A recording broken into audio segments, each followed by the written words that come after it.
What's up? Come back again with Keramat Alam Channel, tempat kalian mempelajari dan mengenali tentang morfologi, anatomi, dan klasifikasi makhluk hidup, serta fakta mengenai alam semesta. Sahabat Keramat Alam, kali ini kita akan mengupas tuntas tentang talas padang. Talas padang memiliki nama latin Colocasia gigantea, adalah jenis tumbuhan dari suku talas-talasan atau Araceae dengan umbi yang tidak enak dimakan. Dalam bahasa Inggris, talas padang disebut sebagai giant elephant ear atau Indian taro. Dan di beberapa daerah di Indonesia, tumbuhan ini dikenal dengan nama-nama seperti kemumu, kajar-kajar, lumpuy, dan rombang. Kalau di daerah kalian disebut sebagai apa? Tulis di kolom komentar ya. Sahabat Keramat Alam, talas merupakan tanaman pangan berupa herba menahun. Ia tumbuh tegak dan memiliki tinggi sekitar 1 meter atau lebih, dan merupakan tanaman semusim tetapi dapat tumbuh sepanjang tahun. Talas padang berasal dari Asia Tenggara dan menyebar ke Cina, Jepang, dan beberapa pulau di Samudra Pasifik. Talas padang terbawa karena disebabkan oleh migrasi penduduk. Talas padang dijumpai di hampir seluruh wilayah Indonesia dan tersebar dari tepi pantai sampai pegunungan di atas ketinggian 100 meter di atas permukaan laut. Tanaman talas diperkirakan telah dibudidayakan oleh manusia sejak zaman purba, bahkan pada zaman sebelum padi ditanam oleh orang. Nah, sahabat Keramat Alam, seperti biasa, ayo kita membahas morfologi dari tanaman ini. Tanaman talas memiliki sistem perakaran serabut dan pendek. Dia menghasilkan umbi yang dapat mencapai berat sekitar 4 kg atau lebih.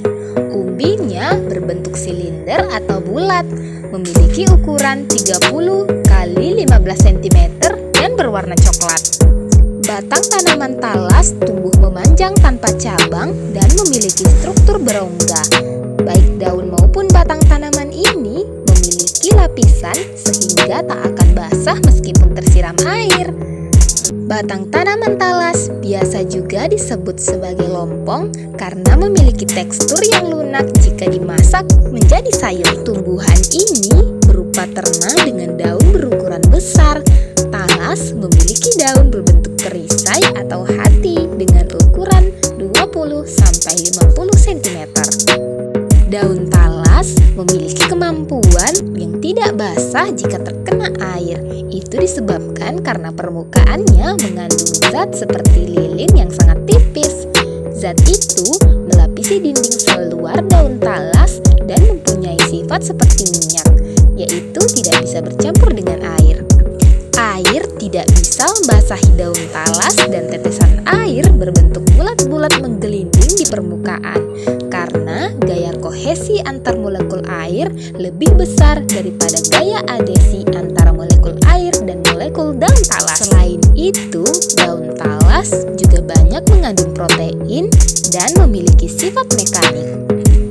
Sahabat Keramat Alam, kandungan lapisan lilin yang terdapat pada daun talas mengandung molekul hidrokarbon, di mana lapisan ini membuat daun tersebut relatif ringan.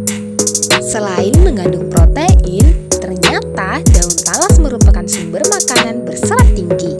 Makanya, banyak dari petani ikan, terutama petani ikan gurame, membudidayakan tanaman talas untuk dijadikan pakan. Sahabat Keramat Alam, dari kalian ada yang membudidayakan ikan di rumah?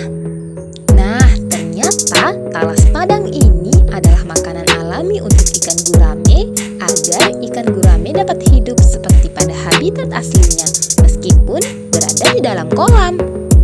Ayo kita pelajari bagaimana cara membudidayakan tanaman talas padang. Pertama-tama, mari kita ketahui dahulu bahwa tanaman talas menyukai tanah yang gembur, yang kaya akan bahan organik atau humus.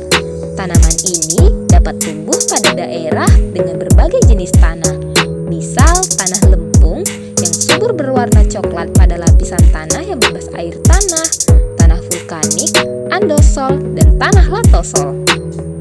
Talas padang dapat kalian tanam pada polybag atau pada tanah langsung. Nah, sedangkan untuk jarak tanam, kalian bisa menanam dengan jarak 30 sampai 70 cm. Keberagaman jarak tanam ini biasanya disesuaikan dengan kondisi tanah dan keadaan musim. Penanaman talas sebaiknya dilakukan pada awal musim hujan atau bila curah hujan merata sepanjang tahun. Talas membutuhkan tanah yang lembab dan cukup air, sehingga bila tidak tersedia air yang cukup atau mengalami musim kemarau yang panjang, tanaman talas akan sulit tumbuh. Cara penanaman bibit talas yaitu meletakkan bibit atau anak dari talas dewasa pada posisi tegak lurus di tengah-tengah lubang yang kalian buat pada tanah atau media tanam. Kemudian ditimbun sedikit dengan tanah agar dapat berdiri tegak dan kokoh. Penimbunan ini kira-kira sekitar 7 cm sehingga lubang tanam tidak seluruhnya tertutup oleh tanah. Nah, sedangkan untuk pemanenan talas dilakukan setelah tanaman berumur 6-9 bulan. Tetapi ada juga loh jenis dari talas ini yang umur panennya setelah berumur 1 tahun. Apabila kalian memelihara ikan gurame, maka daunnya bisa dijadikan pakan alami ya. Gurame akan cepat besar dan gemuk-gemuk. Nah, sahabat keramat alam, bagaimana, ada yang tertarik untuk membudidayakan tanaman talas? Atau kalian sudah membudidayakannya di rumah? Tulis di kolom komentar ya. Baik, sampai di sini pembahasan kita mengenai morfologi serta manfaat dari talas padang. Jangan bosan untuk belajar dan mengenal serta lestarikan lingkungan dan makhluk hidup yang ada di sekitar kita ya. Jika kalian merasa channel ini memberi informasi dan edukasi, silahkan beri kami apresiasi dengan klik icon like dan subscribe. Thanks for watching, hopefully useful and educational. Bye-bye!